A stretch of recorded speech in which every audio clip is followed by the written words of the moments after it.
झारखंड के गांव इसके विरासत और सार का प्रतीक है। एक अरसे तक यहाँ के ग्रामीणों को विकास और आवश्यक संसाधनों तक पहुँच की कमी के कारण कठिनाइयों का सामना करना पड़ा है, किंतु वक्त के साथ प्रगति की सुनहरी छटा इस गांव के क्षितिज पर भी उभर रही है। सरकार द्वारा ग्रामीणों के जीवन स्तर में सुधार लाने एवं शिक्षा और रोजगार से जोड़ने के लिए आवश्यक सुविधाएं प्रदान की जा रही हैं। हम आज झारखंड के ऐसे ही एक गांव की यात्रा को निकल पड़े हैं। हमारी कोशिश है सरकार के द्वारा किए जा रहे विकासात्मक पहल के वास्तविक प्रभाव को देखने और समझने की। कागज के नाव और बरगद के छांव में ठहरा था, हम खुशनसीब थे जो हमारा बचपन गांव में गुजरा था। स्वागत है आप सभी का दूरदर्शन झारखंड के इस कार्यक्रम में जिसका नाम है गांव यात्रा।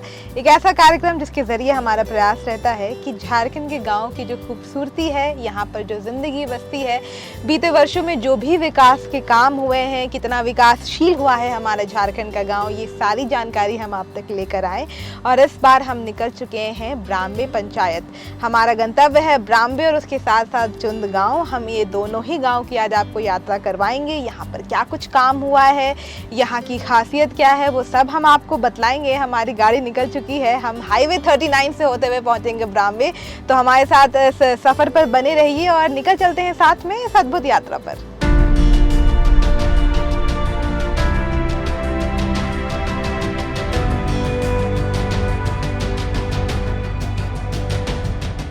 ये दोनों गांव मांडर प्रखंड के अंतर्गत आते हैं। राजधानी से लगभग 25 किलोमीटर दूर स्थित ये दोनों गांव वैसे तो एक ही पंचायत का हिस्सा हैं, किंतु कई मायने में एक दूसरे से अलग हैं। हमारी यात्रा का पहला पड़ाव है ब्राम्बे। गांव का एक बड़ा हिस्सा हर सुबह अपनी आजीविका कमाने शहर की ओर निकल पड़ता है, वहीं कुछ अपनी आजीविका के लिए खेती पर निर्भर हैं। हरे भरे खेत खलिहान इस गांव का बखूबी श्रृंगार करते हैं।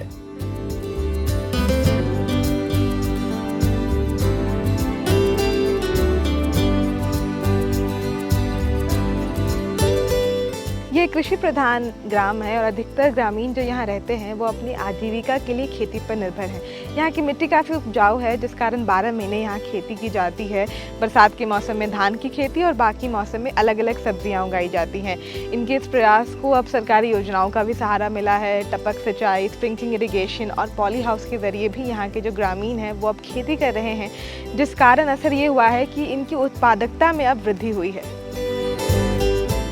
देश में मौजूद कुल 56 केंद्रीय विश्वविद्यालयों में से एक केंद्रीय विश्वविद्यालय झारखंड का अस्थायी कैंपस इसी गांव में स्थित है।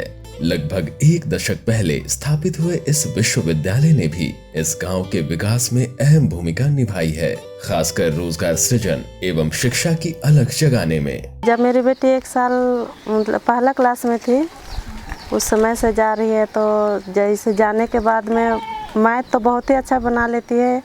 मैथ में और इंग्लिश में तो शिकायत नहीं पाते हैं। हम स्कूल का जैसे रिजल्ट भी देखते हैं तो उसमें भी नहीं शिकायत पाते हैं। बच्चों को तो खूब मदद होती है, बच्चे को कि पढ़ाने में अच्छा पढ़ाते हैं, बच्चे लोग सिखा रहे हैं, फायदा हो रही है उसमें से। The nearby villages, the parents are not at all educated, so Union is very helpful for the students to cope up with their studies. यहाँ कैंपस के बच्चों द्वारा एक कार्यक्रम चलाया जाता है, जिसमें गांव के बच्चों को हर शाम विश्वविद्यालय के छात्रों द्वारा मुफ्त में पढ़ाया जाता है।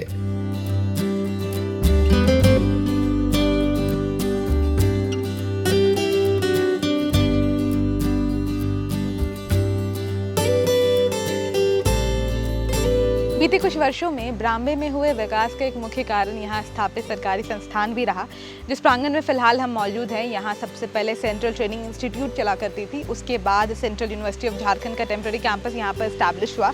बताया जाता है कि जब कैंपस पूरी तरीके से यहाँ से शिफ्ट हो जाएगा तब यहाँ पर नर्सिंग कॉलेज की स्थापना की जाएगी। इन सारे इस्टेब्लिशमेंट से जो गांव वालों को फ़ायदा ये हुआ कि उन्होंने आसपास अपनी दुकानें खोली और इस इंस्टीट्यूट के अंदर भी कई लोगों को नौकरियाँ मिली, जिससे उनके जीवन स्तर में काफ़ी सुधार हुआ।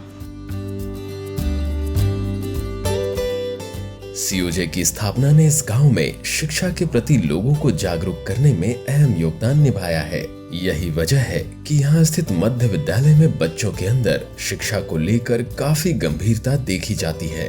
वक्त के साथ यहाँ कई निजी विद्यालयों की स्थापना भी हुई है।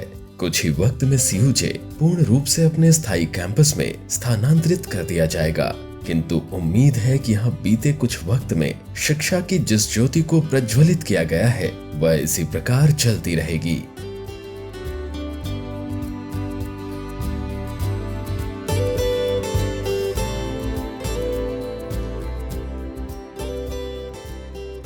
यहाँ ब्राह्मबे स्कूल में 140 टोटल बच्चे हैं और 1 to 8 चलता है। यहाँ बहुत अच्छी तरह से जो है यहाँ पढ़ाई लिखाई सब चीज़ का व्यवस्था क्या हम लोग कोशिश करते हैं। यहाँ पर मैं मैथ और साइंस पढ़ाती हूँ। यहाँ पर बच्चे बहुत इंटरेस्ट लेते हैं। जब भी प्रयोग वगैरह कराया जाता है तो बहुत ज़्यादा इंटरेस्ट लेते हैं, स्पेशली जब मैथ्स होता है उसमें भी बहुत इंटरेस्ट लेते हैं। यहाँ पर बच्चों को बहुत सारे एक्टिविटीज़ भी कराया जाता है। मुझे अनीता मैम बहुत पसंद है। वो मुझे विज्ञान पढ़ाती है, बहुत अच्छा पढ़ाती है। मुझे आगे बड़ी होकर मुझे डॉक्टर बनना है और विज्ञान पढ़ना भी मुझे बहुत पसंद है। और मुझे ये स्कूल भी बहुत पसंद है और मुझे कबड्डी खेलना बहुत पसंद है। पढ़ाई करना बहुत अच्छा लगता है और खेल में कबड्डी बहुत अच्छा लगता है हमको। और मैम पढ़ाती है तो बहुत अच्छा लगता है और प्रैक्टिस करके भी कभी कभी दिखाए हैं अमीबा को माइक्रोस्कोप से।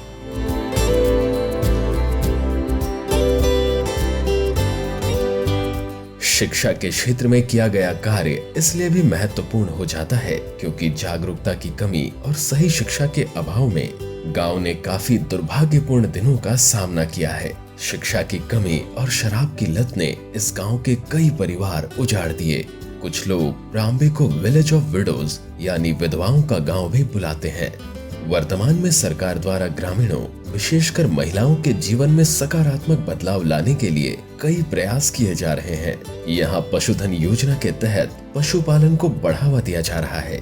यह पहल न केवल लोगों को आजीविका का साधन प्रदान कर रहा है बल्कि ग्रामीणों को सशक्तिकरण और आत्मनिर्भरता की ओर भी ले जा रहा है। पहली बार मुर्गी लिए हैं 400 है, एक उससे पहले फिर लिए थे, उसको बेचे खत्म किए तो फायदा हुआ, इसीलिए फिर मंगाए। अनुदान में मिला है 400 है।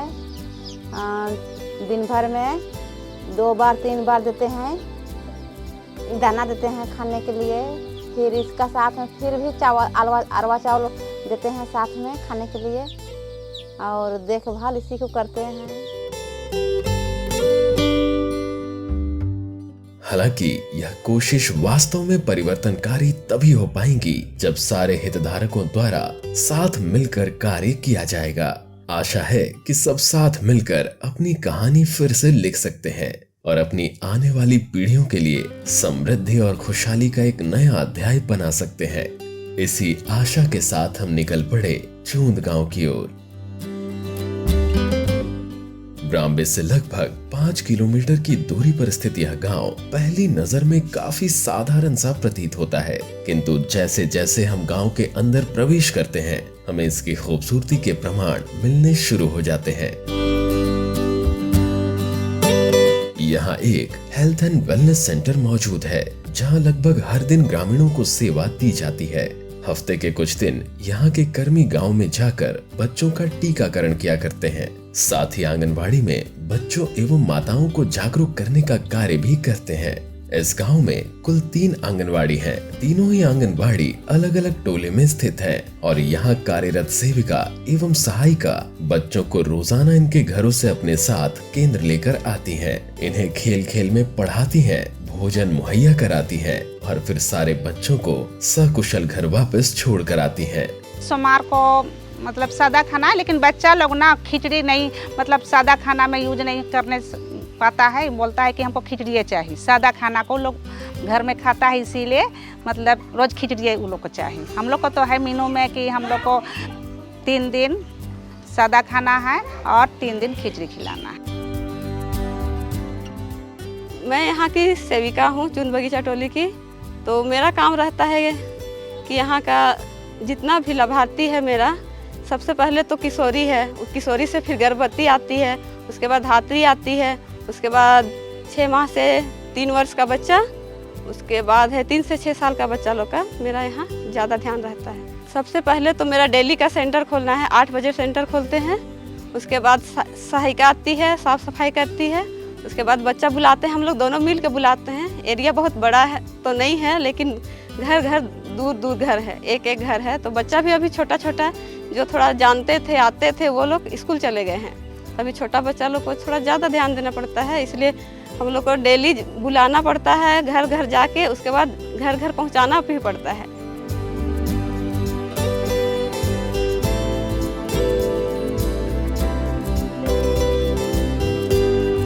अगर बात शिक्षा की हो तो यहाँ स्थित सरकारी मध्य विद्यालय में गांव के अधिकतर बच्चे पढ़ने आते हैं। गांव में एक निजी विद्यालय भी मौजूद है और कई बच्चे 8वीं के बाद इसी निजी विद्यालय में दाखिला लेते हैं। वैसे परिवार जो इतनी फीस नहीं ला सकते, उनके लिए बच्चों की आगे की पढ़ाई एक चुनौती बन जाती है। अगर गांव में सरकारी उच्च विद्यालय की स्थापना हो जाए तो इस समस्या से निदान पाया जा सकता है।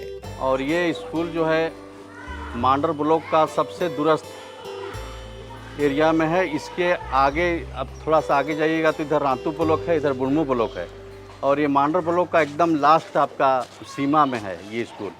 ये मिडिल स्कूल है और यहाँ 180 के आसपास बच्चों की संख्या भी वर्तमान में है। 1 से 8 तक के बच्चे यहाँ पढ़ते हैं। इतना चाहते हैं कि बच्चों को दें, वो चीज़ हो नहीं पाता है, क्योंकि इतना विभाग की तरफ से इतना काम है, इतना तरह का रिपोर्ट है। अभी भी कलम पकड़े हुए हैं, अभी बना रहा था रिपोर्ट, 50 तरह का रिपोर्ट है। इतना समय उसमें व्यस्त हो जाता है। तो ये समस्या है, ये कसर रह जाता है कि बच्चों को जितना देना चाहिए हम लोग दे नहीं पाते हैं, उतना शिक्षा दे नहीं पाते हैं, और हमारे अंदर की भी प्रतिभा पूरा उभर कर सामने नहीं आ पाती। अभाव रहता है समय का, वो चीज़ हो नहीं पाता है।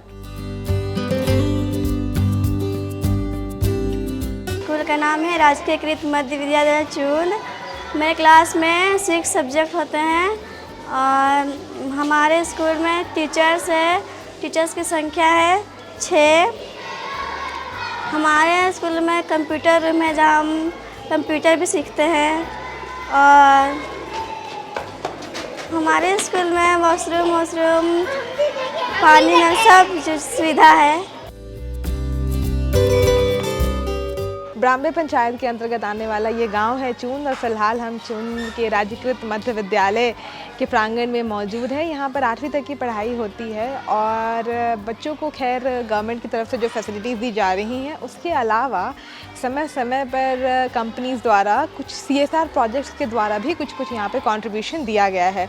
इस स्कूल के अलावा अगर हम एजुकेशन की बात करें इस पंचायत में, खासकर ब्राह्मणे में, तो यहाँ कई प्राइवेट स्कूल्स की भी स्थापना हुई है बीते कुछ वर्षों में।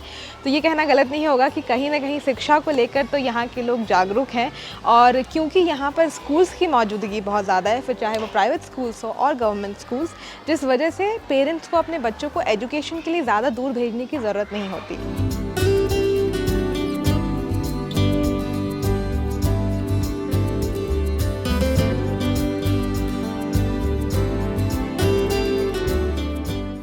ब्राह्मणे की अपेक्षा यह गांव थोड़ी ऊंचाई में स्थित है, जिस कारण खेतों में सिंचाई कर पाना मुश्किल हो जाता है।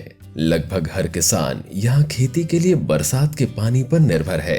यहाँ आजीविका को बढ़ावा देने के लिए सरकार द्वारा आम बागवानी और पशुपालन को बढ़ावा दिया जा रहा है। बीते कुछ वर्षों में सरकार द्वारा गांवों में रोजगार के जरिए उत्पन्न करने में आम बागवानी का एक बड़ा ही अहम योगदान रहा। खासकर जो बंजर पड़ी ज़मीनें थी उसका बहुत ही बेहतरीन रूप से इस्तेमाल हुआ है। यहाँ पर जल छाजन योजना के अंतर्गत और उसके साथ साथ मनरेगा के अंतर्गत आम बागवानी की गई है। जिस जगह मैं अभी खड़ी हूँ यहाँ पर तो खैर जल छाजन योजना के अंतर्गत बागवानी हुई है। यहाँ से हम आपको लेके चलेंगे दूसरी जगह जहाँ पर मनरेगा के तहत कई परिवारों को आम के बागान दिए गए हैं, और उसके ज़रिए न केवल रोज़गार उन्हें मिला है बल्कि अच्छी उनको किफ़ायती दाम भी अब मिल रहा है और उनके जीवन स्तर में भी काफ़ी सुधार आया है। तो यहाँ से हम आपको सीधा लेके चलते हैं आम बागवानी, जहाँ मनरेगा के तहत बागवानी की गई है। चलिए।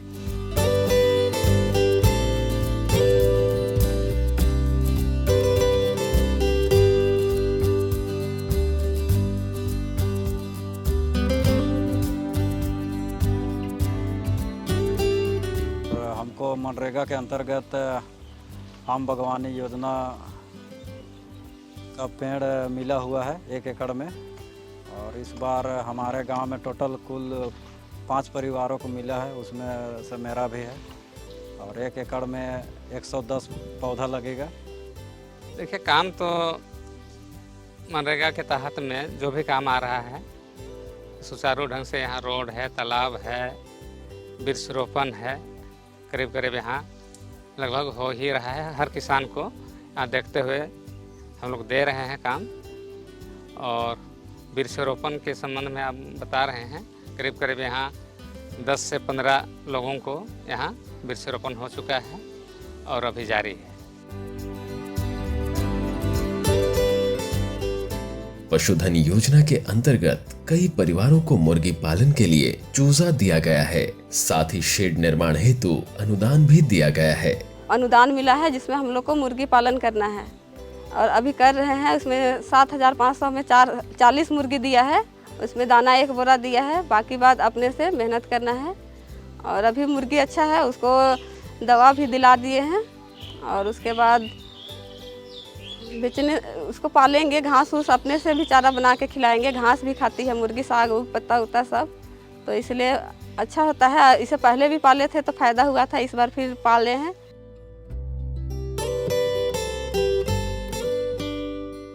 इस गांव में हमारी यात्रा को सुगम बनाने में यहाँ की पक्की सड़क का अहम योगदान रहा। लगभग पूरे गांव में पक्की सड़क का निर्माण किया गया है। हाल ही में 15वीं फाइनेंस के अंतर्गत यहाँ के एक टोले में सड़क का निर्माण कार्य पूर्ण हुआ है। चाहते हैं कि हमारा गांव एक आदर्श गांव बने और इसके लिए जो भी मेरा इतना दिन का अनुभव है वो मुखिया जी के साथ में शेयर करके हम लोग कर रहे हैं। और गांव में जो अभी गड्ढा उड्ढा जहाँ तहाँ है उसको बहुत सा हम लोग भरने का कोशिश किए हैं। और पानी का जो निकास है जिससे मच्छर उच्छर पैदा ना हो, इसलिए हम लोग निकास के लिए भी सोच रहे हैं। और उसके लिए 15वां वित्त आयोग से इस नाली का निकास के लिए हम लोग अभी प्रस्ताव में डाले हुए हैं। और रोड का ये काफ़ी दिक्कत हो रहा था, तो उसी योजना के तहत इस रोड को अभी फिलहाल तुरंत बना है ये नया रोड।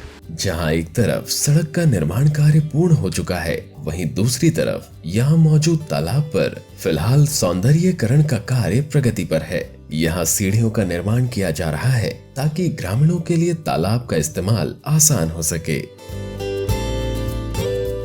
अभी मेरा पंचायत में बहुत सारे योजनाएं चल रही है, उसमें से मनरेगा के तरफ से अभी आम बागवानी चला है, सिंचाई कूप का निर्माण हो रहा है। और प्रधानमंत्री आवास योजना अभी मुखिया 15 फाइनेंस से 350 फीट अभी पीसीसी रोड बना है। अभी फ़िलहाल में यहाँ पुठा तालाब एक तालाब है, वहाँ सुंदरीकरण चल रहा है। और पंचायत भवन में हमारे स्वयं सहायता समूह दीदी लोग का हर तरफ का प्रशिक्षण दिया जाता है। बुक कीपर, महिला दीदी, इस तरह से बहुत सारा मेरा योजनाएं चल रही है। अभी यात्रा के दौरान हमारी नजर यहाँ बन रहे पक्के मकानों पर भी गई। गांव की मुखिया से बातचीत के दौरान पता चला कि यहाँ प्रधानमंत्री आवास योजना के अंतर्गत कई परिवारों को आवास दिया गया है एवं अम्बेडकर आवास योजना के तहत भी कुछ विधवा महिलाओं को आवास मुहैया कराया गया है। बाकी बचे आकांक्षी परिवारों के लिए भी जल्द ही इन योजनाओं के तहत आवास का निर्माण किया जाएगा। जना से मिला है, सब ठीक है। हम लोग अभी यहाँ पर हाँ पक्का का मकान हो गया, गैस उस सब है, ले लिए हैं उधर से, सब मिला है, सब ठीक है। हम लोग अभी पहले तो पानी उन्हें चुता था उस घर में, हाँ दिक्कत हुआ था, लेकिन अब नहीं है। स्वच्छ भारत अभियान के तहत गांव के लगभग सारे घरों में शौचालय बनवा दिया गया है। कई परिवारों को उज्ज्वला योजना अंतर्गत गैस चूल्हा दिया जा चुका है। हर घर नल योजना भी प्रगति पर है। सरकार के अनेकानेक योजनाओं को इस गांव में भी उतारा जा चुका है। हमारे देश में फिलहाल जैविक खेती को बढ़ावा दिया जा रहा है। इस बात का एक प्रमाण चूंद गांव में भी मौजूद है। यहाँ एक वर्मी कंपोस्ट यूनिट चलाया जा रहा है जहाँ जैविक खाद का निर्माण किया जाता है। इस प्रयास द्वारा किसानों को रासायनिक खाद के बजाय जैविक खाद के इस्तेमाल हेतु प्रोत्साहित किया जा रहा है। जब मैं यहाँ आया, मैं देखा, मैं सोचा तो मुझे पता चला कि यहाँ पे लोग जो है ना काफ़ी केमिकल के तरफ, ऑर्गेनिक तरफ थे ही नहीं, केमिकल की तरफ काफ़ी लोगों का रुझान था। किसान लोग ये सोचते थे कि अगर मेरे यहाँ बीमारी हुआ है तो वो 2 दिन में ठीक भी हो जाना चाहिए। इतना ज़्यादा लोग को रिजल्ट के प्रति रुझान था। तो मेरे को लगा कि कुछ टेक्निक निकाला जाए या फिर ऐसा कुछ किया जाए जो हम लोगों को ऑर्गेनिक की तरफ भेजे। तो क्या था ना, मैं बहुत लोगों को देखा, मैं हर जगह जैसे विज़िट किया, बहुत जगह से मेरे को इंस्पिरेशन मिला। जैसे डॉक्टर्स के यहाँ गया तो यंग लोगों को हार्ट अटैक आ रहा है।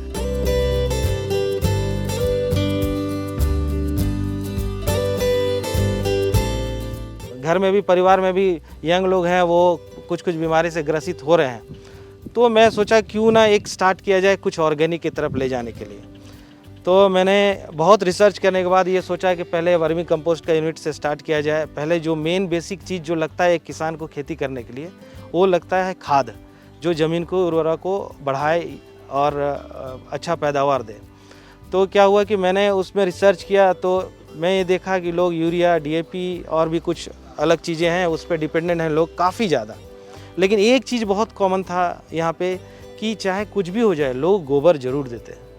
अब क्या होता है ना, गोबर तो देते हैं, अब लोग सोचते हैं कि गोबर के बगैर खेती नहीं किया जा सकता, वो तो बिल्कुल सही सोचते हैं। लेकिन साथ में यूरिया, DAP इसलिए डालना पड़ता है कि गोबर जो होता है वो 100% या फिर हम लोग को पूरी तरीके से न्यूट्रिएंट नहीं दे पाता है खेत में।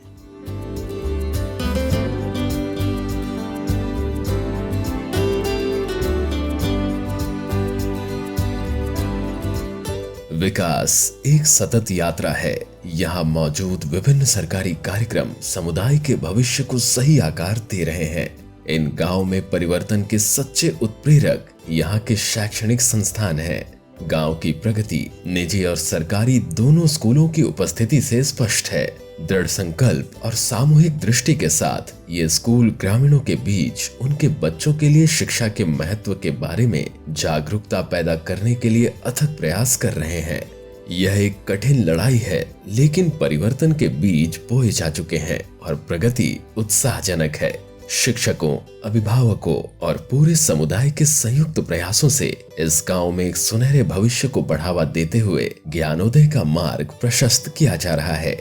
यहाँ के ग्रामीणों के अथक प्रयास एवं सरकारी योजनाओं को सही रूप से अमली जामा पहनाकर गांव से पलायन को रोका जा सकता है। जिस तरह से पिछले कुछ वर्षों में ग्रामीणों ने विकास की राह को अपनाया है, वह दिन दूर नहीं जब यह गांव भी आत्मनिर्भर और आदर्श गांव कहलाएगा। हमारे देश में सरकार द्वारा ये निरंतर प्रयास किया जा रहा है कि भारत के जो गांव हैं उसे विकसित और आदर्श बनाया जा सके। अगर हम ब्राह्मण्य पंचायत के ब्राह्मण्य और चुंद गाँव की बात करें तो यहाँ सरकारी योजनाओं पर काम हुआ है। लोगों ने अपनी तरफ से भी एफर्ट्स दिखाए हैं, लेकिन जैसे जैसे आप धरातल पर जाएंगे तो आपको कुछ कमियां नज़र आएंगी। उसका एक वजह यह भी है कि लोगों के बीच में जागरूकता की थोड़ी कमी है। इसे सॉल्व करने के लिए हम लोगों को प्रशिक्षित कर सकते हैं सही तरीके से। और जाहिर सी बात है कि आप जब भी गाँव वालों के सामने कोई नई तकनीक या योजना लेकर आते हैं तो उनके बारे में अगर उन्हें सही ढंग से प्रशिक्षित नहीं किया जाए तो वो थोड़ा हिचकते हैं। अगर प्रशिक्षण पर काम किया जाए, कम्युनिकेशन गैप को बिल्ड करने पर सही ढंग से यहाँ काम हो सके तो रिजल्ट्स, जो मैं बाधा की बात कर रही हूँ, उसे रिजॉल्व किया जा सकता है। अब गांव यात्रा की जो हमारी ये कड़ी है वो यहीं पर समाप्त होती है। हम यहाँ से साइन ऑफ करेंगे और आपसे फिर मिलेंगे गांव यात्रा की अगली कड़ी में। तब तक के लिए जोहार, नमस्कार।